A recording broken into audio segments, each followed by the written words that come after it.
I've made a mess. If it's not obvious already, today we are talking about this monster of a machine. Inside this is the new AMD Threadripper 1950X. With 16 cores, this thing is an absolute monster. Throughout this video, I'll go through all of the components that I used, why I chose them, and then also at the end, I'm going to go through some of the benchmarks that I've seen so far. Before I get into any of this though, thank you so much to every single person on Patreon. Without you guys, there is no way that I would have been able to build anything close to this. So let's start with the outside of the case and then we'll move farther in. This is the Cougar Panzer Max. Now, I don't really care for the name of the case, and a lot of people have complained about how this case looks, but I don't care. I like the way this one looks. It makes me happy. But anyway, the main thing that I look for in a case whenever I'm buying it is two things. One is the performance. How is the airflow inside the case? And two, how easy is it going to be for me to manage it and clean those filters, clean the fans, get inside, potentially make manipulations to the computer build throughout the course of its life. Let's talk about that second point first. This thing is the easiest case I have ever used to get in and out of. Everything just pops right off. Every single one of the filters is magnetically attached, or little popping things. I don't know what you call those. But every aspect of this case is made to get in and out of and clean easily. Every bit of it. Even the bottom filter is magnetically attached. You can just take that thing right off. In addition to just being very easy to get into, this thing is also very, very roomy. All right, full disclosure, that's after I removed this much of the internal bits. This is all various SSDs and hard drive enclosures, 3.5-inch base for the front, and then a cover for the bottom. I've removed all of this stuff because I'm not gonna be using any of it. Because it was so easy to remove though, I now have all of the working room that I could possibly want in a case. This is perfect. Now, a lot of people are probably gonna give me flack for using an all-in-one cooler. They're probably gonna say, you could have fit a massive reservoir and a huge radiator. And yes, you're probably right. However, this is probably gonna get the job done just fine, so we're gonna see how that is. I may eventually breach into the custom water cooling setup at some point, but as it is right now, I like the all-in-ones. All right, so in addition to having the capability of opening it all up, this thing supports quite a few fans. Up top, you have slots for either 320mm fans, two 140s, or up to a 360mm radiator. Up front, you have up to 3 140mm fans. This can also support the 360mm radiator. I went with 3 Noctua 140s. Down below, you also have the option for either a 120 or a 140mm. However, because of the size of my power supply unit, I don't have the room. I can't fit any of them in here. Now, I would be able to get a 120 in here. However, these cables get in the way. So that is definitely one nitpick that I have with this. I wish that they had drilled some holes for me to put another fan right here. Lastly, in the back, you have a 120mm exhaust. This is, again, a Noctua. Nothing especially exciting going on in the back.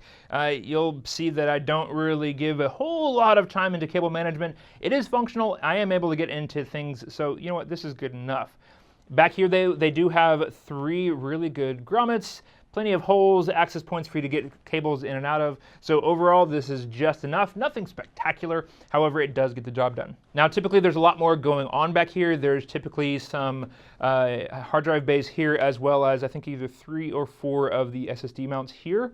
So typically, this is probably a lot more crowded. So I'd imagine if you did need to use those, this wouldn't be quite as good. All right, let's talk about the goodies inside here. Underneath this water cooler is a Threadripper 1950X, 16 core, 32 threads. Cooling that, we have the NZXT Kraken X62. Now, this was not my first choice in water cooler. However, it is the best one that I saw that currently supports the new massive Threadripper size. It actually has a completely different size than any of the previous ones. This one supports it via a mounting bracket that came with the Threadripper processor itself. So it seems like this is the best on the market right now. There will be better ones. I want one that covers the full Threadripper. I also want a 360mm rad as opposed to the 280 that this one is, but this one should get the job done for a good while. Supporting this, I have a massive 64 gigabytes of DDR4. This is 3000 megahertz DDR4 by G.Skill. This is the Ripjaw 5. running the pretty side of things is the GTX 1080. This is harvested out of my existing computer, so this is not a new component. This is the one I've been using. It didn't make a whole lot of sense to pay the extra several $100s in order to get a just slight improvement here. And just to mention it, we have the Elgato Gaming 60 Pro. This is what I use to capture the video feed for like mixed reality videos. And all that's powered by a Corsair RM1000X. Now, all of that is plugged into the Gigabyte Aorus 7. Now, this motherboard gave me some troubles. Whenever I first got my first motherboard from them, there was a piece completely missing. See one of these things right here? One of those little big square things? Yeah, one of those had just completely fallen off. It was just free in the box. I had to mail that back into Newegg. They took care of me. They shipped this one out, and we got it taken care of. So this thing is working. I forgot. Underneath this one and this one, there's two M.2 drives. Those are 512 gigabyte Samsung 960 Evo Pro. I don't even know if I'm using the right words. Again, links in the description below for all the actual different products. But those are two incredibly fast SSDs. That's what I'm going to be using for the storage of this entire computer. For those of you that say, that's not enough storage, you're right. I also have a NAS unit that is completely separate from all this, where I store all of my video files and everything else that I don't need quick access to. Now let's talk about how this is actually going to impact me. So for those of you that just like the benchmark numbers, here they are. Those are the numbers for 3D Mark as well as Geekbench. Good numbers. I like them. I'm proud of them. However, ultimately, I don't really care about benchmark numbers. What I care about is what I see in Premiere, in After Effects, and while encoding video for streaming and recording. So to give you an idea of how much this has helped me, I need to give you some information on what things were like previously. So up until today, I've been using an i7 6700K. 32 gigs of RAM. Overall, the machine was amazing. It is a dream computer. However, for editing, it lagged behind. In Premiere, whenever I was editing a mixed reality video, for those of you that don't know, mixed reality is special because I need to have multiple video sources layered on top of each other. I have no less than 3 separate video files in every one of the videos throughout the entire length of it, and then oftentimes I have 4 and potentially 5 depending on how fancy I want to get. When editing a video, you have a preview window which shows a loose version of what the final rendering is going to look like. And while the software takes some shortcuts to make that rendering time more efficient or quick, and it cuts some corners, makes things a little bit dirtier, it still takes power in order to render that preview for you. At full resolution, my computer just couldn't do it. For mixed reality specifically, and even for non-mixed reality, even if I just had 1 or 2 video sources, the same issue would happen at full resolution, where I would play, and then it would render a few frames, and it would pause. It would buffer, and then play again.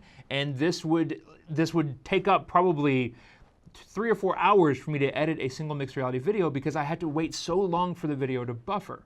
To get around that, you have the option of lowering the resolution. So even at 1/4 resolution, I was still not able to play mixed reality videos in the preview window at the full frames per second that I was rendering at. Meaning even with that reduced quality of 1/4 the quality, I was still having a lot of breaks in there. Now that impact is somewhat kind of hard to explain. There's no real way that I can measure that, at least not yet. However, what I can measure is how long it took to actually render out a final video. So this will give you a pretty good idea of how much stronger this machine is. So a standard mixed reality video typically took around 3 times the length of the video in order for it to render out completely. So for example, a 10-minute video would take 30 minutes to actually render. So that was just me sitting around doing something else, and that was completely capping out my computer. Okay, so 100% CPU usage. I couldn't really do anything else. I could like chat on Discord maybe, and that was about it. So for a 10-minute video, my computer was pretty much useless for me for about 30 minutes. And in many cases, it took even longer than that, depending on what sort of effects and other various things.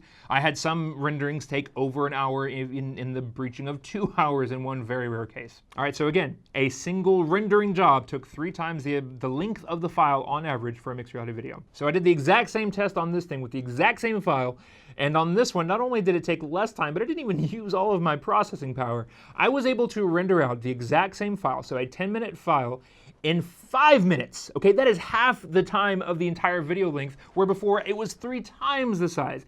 And not only did I do it that quick, but I was only using about 80% of the processing power. So yeah, This is going to save some time, not only on the rendering side, because that I could click a button, I could walk away. However, that should also give you an idea of how much quicker it is at rendering those previews, because it's using the exact same sort of thing. And so I'm able to render out these 4K videos now without any breaks whatsoever. I can just hit play, watch it while I'm editing it, make my edits, and then move on. This is going to save so much time. All right, now After Effects.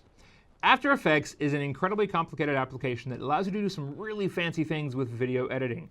It's been probably more than what I needed, so I've been avoiding it. For one, just because it's incredibly complicated. However, really the ultimate reason is that my computer just couldn't handle it, okay? Just to give you an idea, a few months ago, I played a game called Iron Wolf VR, recorded in mixed reality, and there was a lot of issues with the keying, so I went into After Effects because Premiere just wasn't able to do what I needed to do. So I applied some effects, I did the keying, I did the compositing of the mixed reality, and I hit render. This was an hour and a half of gameplay. It took 10 hours for it to render out. Now, I'm not about to try to reproduce that particular thing. However, I did do a test before and after this. There was a 1-minute file that I had created in After Effects. This is like a blue background, like has some smoke kind of, actually this thing right here, I'll just have it up behind me. So that thing, I recorded a 1-minute video and it just loops, okay? So it's seamless on both sides, and that is 60 seconds. Whenever I initially created that file, a 60-second rendering, it took 30 minutes for After Effects to process it and create that 1-minute file. On this computer, it only took 10 minutes. So not as great of a speed increase as I saw with Premiere. However, looking at the statistics, After Effects was pretty much just capping out one single thread in the rendering versus Premiere was using everything. So I did a little test. While rendering this video, which previously completely capped out 100% of my old CPU, on this thing, I was able to render it while going into After Effects and hitting play and watching it, where before I was getting like 5 frames per second, even on the lowest resolution view. Now I get 60 frames per second on that low resolution view. I can't do full resolution of 4K in After Effects. However, this improvement is unbelievably good. Even though After Effects doesn't appear to do very well with the multi-threading, nonetheless, this has a dramatic improvement in the ability for me to actually use the application. All right, guys, that's it for me today. Thank you so much for watching. And again, huge thanks to the patrons who have made this possible. You guys are amazing. Thank you so much. To everybody else, you are still amazing. Even if you don't support me on Patreon, I understand. You guys are still awesome. Thank you so much for watching. If you liked this video, please hit the like button below. If you didn't, hit the downvote button and tell me what I can do to make them better. And if you want to see more, hit subscribe, and I'll see you all in the next video. How am I going to flick the screen from here, I guess? All right, air flick.